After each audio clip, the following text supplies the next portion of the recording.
Hello and welcome to Fin Tales, a podcast brought to you by FinLingo.com, home of the Analyst app web application to help anyone pass difficult financial exams. Check out the website for more details. I'm your host tonight, Andy Duncan, and as we're reaching a kind of boiling point in the US presidential election, especially going on last night's debate, I thought it would be interesting to talk about the financial consequences of current US foreign policy and how this could affect the dollar's current world reserve currency status. Could a change in the White House move things around? I suppose we'll find out in November.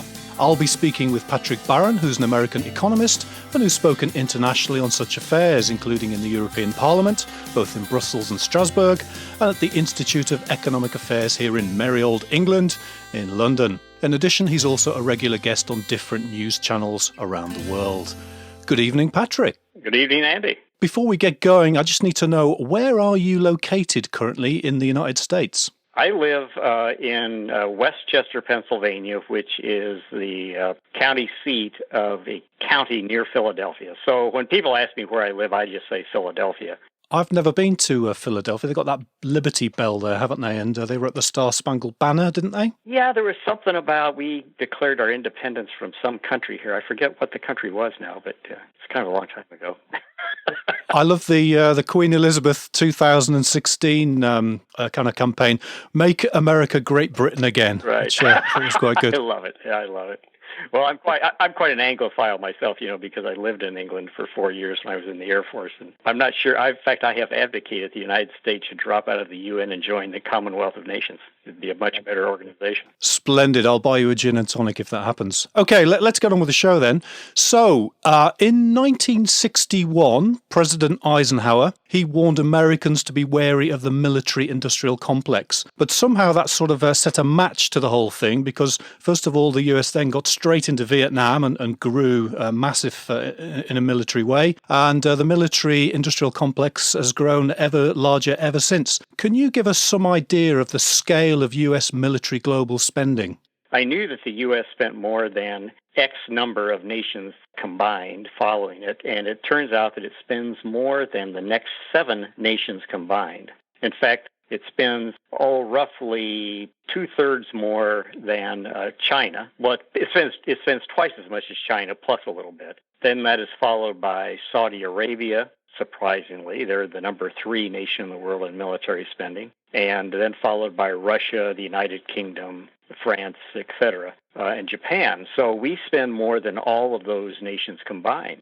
So I think, the fact that somehow this just puts it in perspective that the United States military spending, in my opinion, is just out of control. And I don't really know exactly why that is, but I think President Eisenhower I think he was a pretty wise man, and he saw there is a military-industrial complex that benefits from this. But I think more than anything, you have to blame the American people who really have not educated themselves on what is the real cost of military spending. And we are under the false impression that somehow military spending pulled us out of the Great Depression, that it was military spending in World War II, that it was a wonderful time during the war, which men like Professor Robert Higgs here in the U.S. have tried to disprove all their life, that it was not a wonderful time in the United States. People had a very hard time finding tires for automobiles. We stopped producing automobiles. The food was rationed. All kinds of things were rationed in the United States. It was not a good time. If anything pulled us out of the Great Depression, it was the fact that all of the New Dealers were discredited during the war, and almost all of the New Deal policies were rescinded during the war. And if they weren't rescinded during the war, they were rescinded by the Republicans shortly after the war. So it was military spending does not make a nation prosperous. I'm not saying that military spending is not necessary, but there's got to be a limit to it, and it's got to be based upon a real threat. And frankly, I don't believe that the United States has a real existential threat now as we might say it did have during the Cold War, during when Russia was a belligerent nation. It had troops in Eastern Europe lined up against the West, but that's all gone. So why are we still continuing to spend money hand over fist? The American people have got to start realizing that this is costing them a lot of money, and it's costing them prosperity. Getting back to my favorite president, Dwight Eisenhower, shortly after taking office in 1953, he delivered a speech in which he laid out the position. He said, "For every gun that is made, every warship launched, every rocket fired signifies in the final sense a theft from those who hunger and are not fed and those who are cold and are not clothed. The cost of one modern heavy bomber," now this is 1953, "the cost of one modern heavy bomber is this, a modern brick school in more than 30 cities. It is 2 electric power plants, each serving a town of 60,000 population." And he goes on for several more sentences to describe what is the real cost of military spending. And this is masked today, and the American people just do not understand this. So what are the financial repercussions then for the average US citizen? I mean, how much is this massive military build-up costing each person in the US?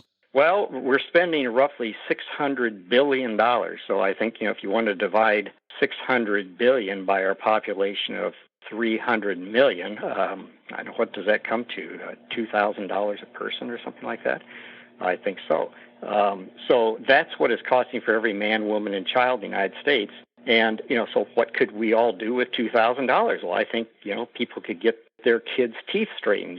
They could, they could take a nice vacation or several nice vacations. They could eat better. They could have their car could be better maintained. They could do lots of things with $2,000 a year. This is year after year after year for every man, woman, and child in the country. But when we don't have something, you don't know what you don't have. You don't know what prosperity you could have. And this is kind of one of the problems that we face today, especially when our monetary authorities are printing money hand over fist. And this is another problem that we have. And I'd like your listeners to understand how this adds to the whole problem of not just military spending by government, but all spending by government. Because government can print fiat money, it makes it appear that it can print as much money as it needs to do whatever it is it wants to do. Now, if we had sound money, and by sound money, I mean money that is based upon some commodity, gold, silver, bales of tobacco back in colonial American times. In other words, the medium of exchange is not something that someone can increase just out of thin air. It is a real thing that is used as the medium of exchange. If we had sound money, if the government wanted to increase its spending for whatever purpose, it would have to do one of two things, or a combination. It would have to raise taxes, or it would have to borrow more openly and honestly in the financial markets, which would start to crowd out private investment. And the American people then, the people wherever they have sound money, would begin to see what the real cost is of government spending. And they must keep in mind that government spending itself is pure consumption.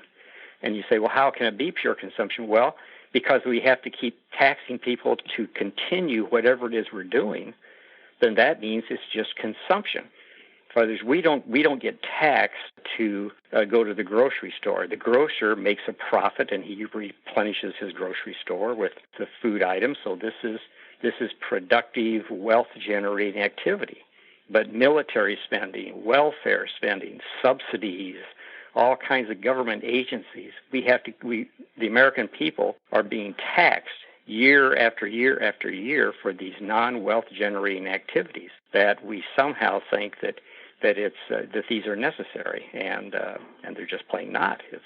But this is the great problem I see in the world today, and there's no better example of this going on than how America is spending on its military in a time really of relative peace among the great nations of the world. Now, a lot of this comes from the Keynesian school, of course, who think that military spending is a good thing and that it stimulates economies. And even someone like Ayn Rand, the objectivist, she was happy for the state to spend a huge amount of money on the Apollo program, which was really missile delivery systems on a large scale. So you really think then that this stimulus effect of military spending is completely bogus? Oh, of course course it is. Oh, absolutely bogus. There's no stimulus in military spending. It's pure consumption. We have to tax people to do it. The whole Keynesian argument is based upon what is attempted to be a refutation of Say's law, and Say's law essentially says that we produce in order to consume. In other words, we can't. This is sort of straightforward, and is, when you say it, it's just so obvious that we cannot consume what we have not produced. And yet Keynes was saying, no, we can spur production by increasing the medium of exchange, which is just money, increase it out of thin air, and spending it on anything, and that will drive production upwards. But that's not the case. All it is pure consumption. It doesn't really solve anything. It doesn't cure anything. And of course, we could just look around us and say, well, if that were the case, why is there not full employment? Why is there still poverty in the world? Because governments everywhere print money and spend it like madmen. And yet somehow we still have these problems. And so obviously, even if you look at it on objective, call it a posteriori basis, the evidence itself is not there. And theoretically, it's an attempt to refute Say's law that we consume what we produce is what we use to consume, and we do that through the medium of exchange. So Keynes was absolutely wrong. Again, this is just a tragedy that Keynesianism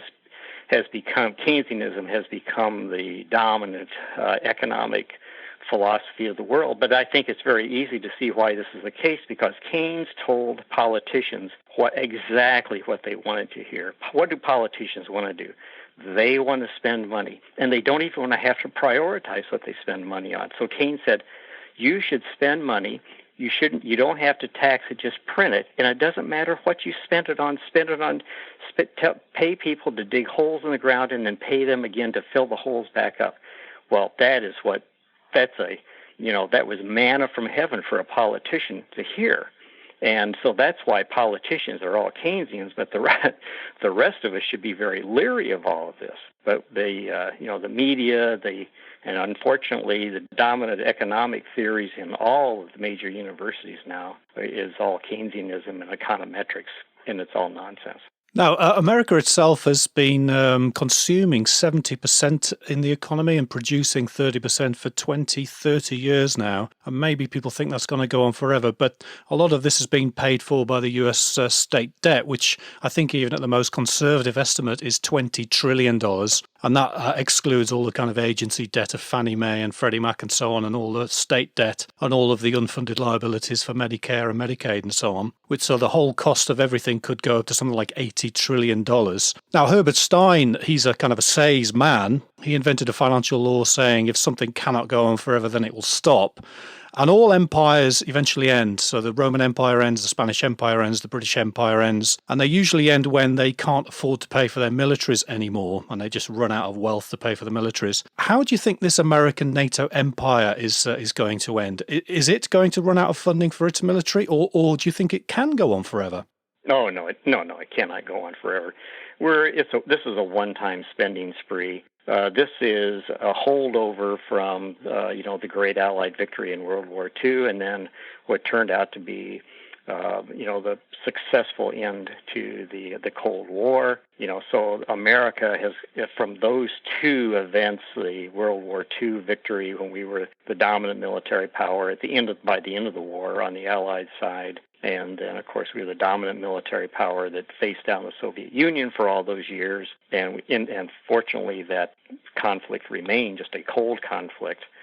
So we got a lot of goodwill, let's say, from the rest of the world, and sort of a feeling that by the rest of the world that the United States was some special nation. In fact, in the United States, you can get in a lot of trouble politically. If you say the United States is not a special nation, my gosh, are you? Say, well, no, we're not really special. We've done a lot of wonderful things, and we've been very lucky that we were on the right side of some wars. But there's nothing special about the United States that the laws of economics pertain to the United States as much as they pertain to the Roman Empire, to the Spanish Empire, to the British Empire. And you're absolutely right.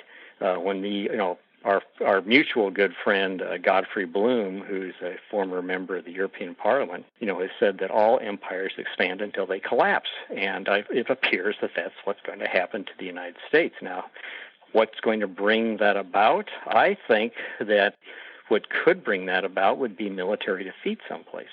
Some sort of incident in which the United States military is shown to be stretched way too thin, and perhaps we get into some kind of little shooting match with China in the South China Seas. They're getting aggressive in that area, but who knows what it might be?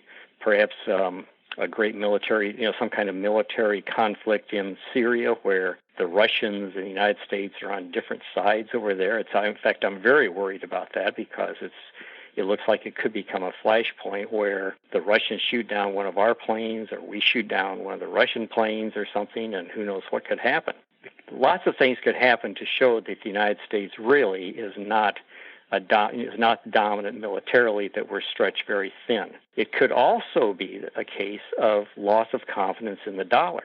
Now, people don't think that that's possible now, but it is possible. We've expanded the U.S. money supply multiple times in the last 15 years, and it's the money supply it's driving down the purchasing power of the dollar. So the United States, from my latest research, which is a couple of months old now, the U.S. has $5 trillion of United States debt is held by foreign banks overseas. So in other words, we have foreign central banks hold $5 trillion of U.S. Treasury debt. Well, those central banks have to look at that debt and say, am I really going to be paid back in dollars of the purchasing power that I expended to buy these financial instruments? And I think they're going to say that they are not. So I think at some point it could happen, sort of the same thing could happen that happened to the United States when we had a run on our gold reserves in the 1960s.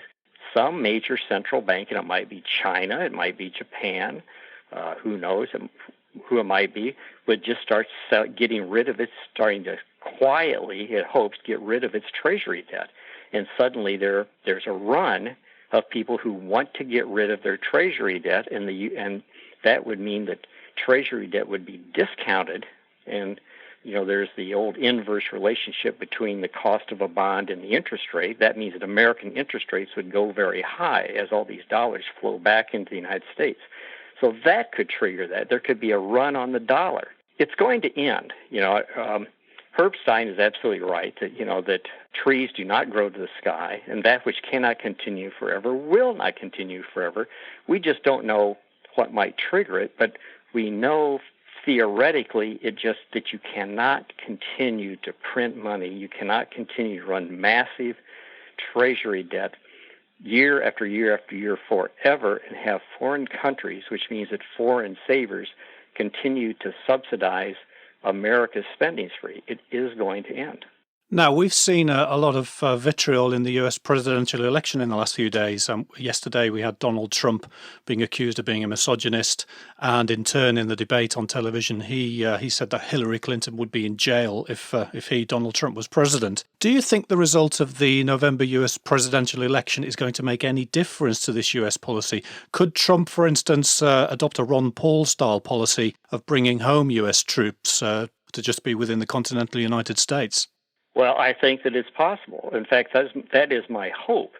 And he has stated this a couple of times, and then no one really follows up on it. I wish that he would flesh that out, because unfortunately, what happens seems like what's been happening in every U.S. presidential election, it gets down to trivialities of, is Donald Trump a misogynist?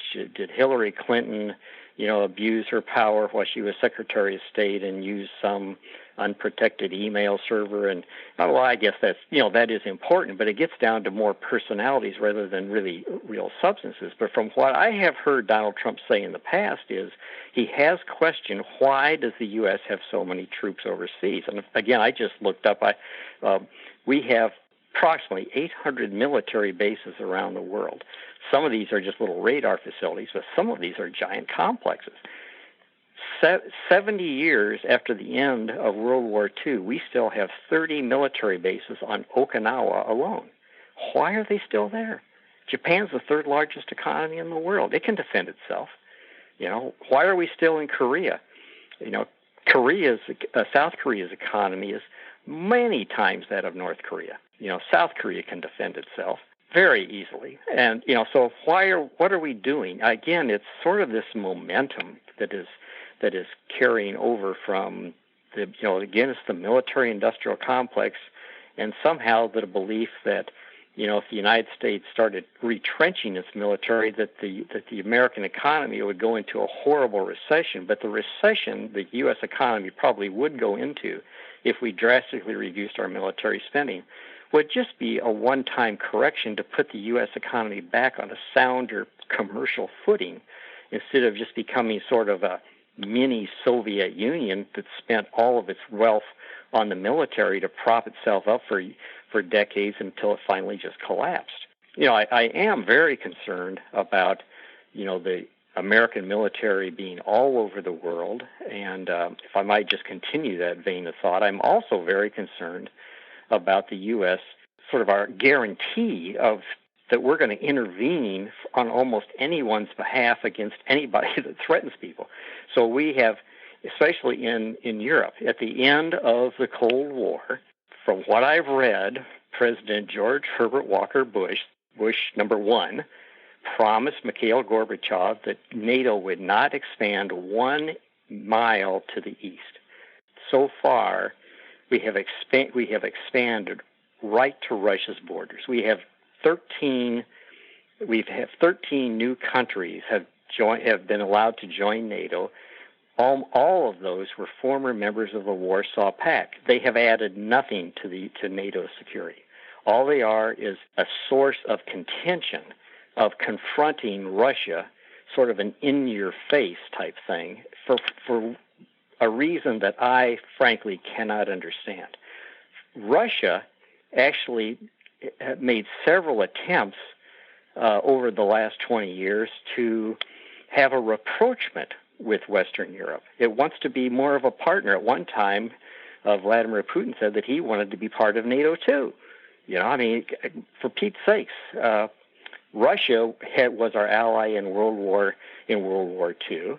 It was our ally for a while in World War I until the Revolution, and it was an ally in the Napoleonic War with England in the Napoleonic War. So I don't know why we have this visceral hatred of Russia. We just need to leave Russia alone, and there's no reason that we need to be right on their border and threatening them all the time. We're sending bombers into B-52 bombers are flying regular missions into the Baltics, and we're sending fighters into all these former Warsaw Pact nations and building up big bases there. This is ridiculous, and I'm very disappointed that Donald Trump hasn't really gone after all this and at least do a civic duty to make the American people start looking at, well, why are we doing this, and do we really have to do these kind of things? But again, U.S. presidential elections seems like every one of them deteriorates into just name calling by the time you get to the end of the thing. Okay, I'm just going to ask you two more questions. The first one is a lot of this military spending is being funded by the Federal Reserve printing dollars, and that takes away a lot of the instant pain from taxpayers in the US having to dip into their own pockets to pay for all of these wars. But eventually that could destroy the world reserve currency status of the dollar. How long do you think that's going to take before the dollar stops being the world reserve currency? I read that a mutual friend of ours, again, Alistair MacLeod, has said he believes that China has 20,000 tons of gold. The U.S. has, I think, 13,000 tons of gold. So he believes that China has more gold than the United States. It just isn't reporting it. I think that at some point China could tie its yuan to its gold reserves in some fashion and with an attempt to not only become have the yuan become the world reserve currency and supplant the United States dollar. I think that is very likely to happen. I think the Chinese are not stupid. I think nor are the Indians. The Indians are very enamored with gold. They understand the importance of gold, but I think the Chinese understand it probably of all the people in the world, maybe outside the Swiss, understand the importance of gold. And I think the Chinese they're hoarding all the gold that they are producing. They're buying gold around the world. They're not reporting what their gold reserves are. And I think that this is nothing but rational self-interest on the part of the Chinese. I don't think the Chinese necessarily are trying to destroy the United States, but I do think that they're concerned about what the United States is doing in destroying its own dollar. And they're trying to protect themselves, and they're saying, well, the U.S. is going to be stupid enough to destroy the dollar, then let's start hoarding gold so we can tie the yuan to our gold reserves, and then we can have the yuan become the world's premier reserve currency, which gives it a lot of leverage in trade and all kinds of benefits that the United States has enjoyed now for several decades. But that could all be coming to an end. I think that's a very likely scenario. I think that's something that could happen. Especially as the Chinese hold trillions of dollars of US Treasury securities. Now, do you want to try and put a time frame on that, or is that just something that could just happen overnight? Well, these things have a way of happening overnight. As an Austrian economist, you can never say that something. We're not like other economists who are saying, well, next year I predict that this is going to happen or that can happen, because you're talking about you're talking about confidence.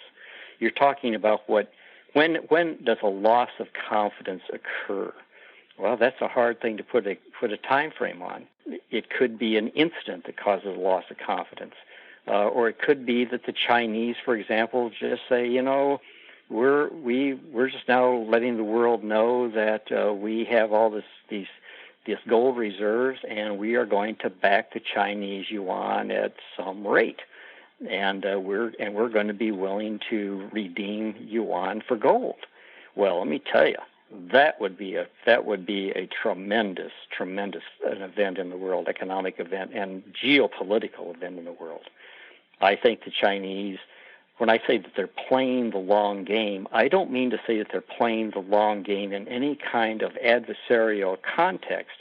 I just think that the Chinese are smart people, and that they understand money better than all of our Keynesian politicians that are running this country. I think they understand economics much better than we do, and I think they are playing to get past this era of American hegemony in the world, and especially American dollar hegemony, and move on to a sounder system. And they're saying, if we're going to move to a sounder system, then let's let our own currency be that sound unit of account. I think that's what's going to happen. How long that's going to take, it's hard to say. It could happen Andy. It could happen tomorrow. Well, as the Chinese phrase goes, we certainly live in interesting times. It's been fascinating talking to you tonight, Patrick. Before we go, is there anything you're working on or any websites that you work on that you want our listeners to know about? I'm strictly a self-educated economist. I've enjoyed studying these things on my own. I've never taken a course in Austrian economics. I'm not even sure that they exist that much in the United States outside of Grove City College here in Pennsylvania. I taught a course in Austrian economics for 4 years at the University of Iowa, and I taught Mises' Human Action.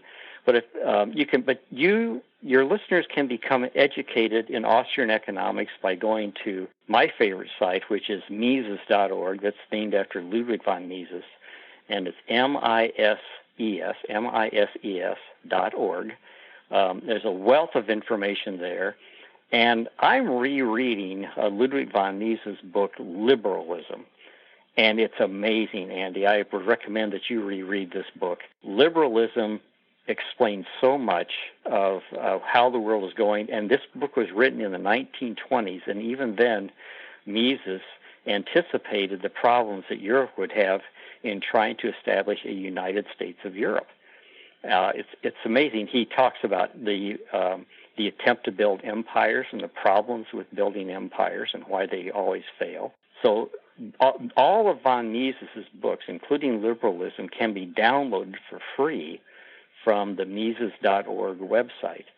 So there's really no reason anyone has to say that they can't afford to read liberalism. And once you start reading this, it's like a world of reality opening up before you. Sort of the scales fall from your eyes, and you start to see the world the way it really is. And you see it also more than just economically. You see it in a very humane way too. And I think once you open yourself to studying Austrian economics, your thinking will never be the same again. And you'll wonder how you ever could have believed some of the nonsense that other people are believing. Well, I was a lifelong socialist until I was 35 years old, and then I got into von Mises, read Human Action, and instantly converted overnight. But I still think my favourite von Mises book is Socialism, although Liberalism is a very, very good book. And it's Bureaucracy is another great Mises book. Anyway, thank you for your time tonight, Patrick. Good night. I enjoyed it. Thank you. Here at FinLingo.com, we've built the Analyst app web application to help busy people pass difficult financial analysis exams much more easily than they've been able to in the past. With infinite questions and fully worked solutions, once you've tried it, you'll never want to tackle any other professional exam ever again any other way. Now available on your web browser, your tablet and your smartphone. Just go to FinLingo.com to find out more and to get your free activation link, which gives you completely full access to Analyst app until after the next CFA exam in December 2016. Here on FinTales, we're going to keep examining the global financial system from a free market position to try to discover what's really going on out there. If you have any topics you'd like us to discuss, just go to FinLingo.com and drop us a line. In the meantime, and until next time, good night.